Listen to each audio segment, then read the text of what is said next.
You ask Tiger to solve. This deals with linear equations with one unknown.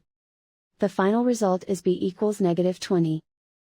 Let's solve it step by step. Isolate the b. Divide both sides by -20.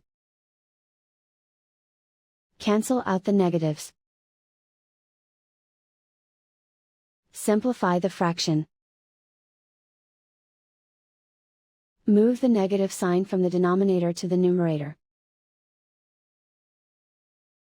Find the greatest common factor of the numerator and denominator. Factor out and cancel the greatest common factor. And so the final result is b equals -20.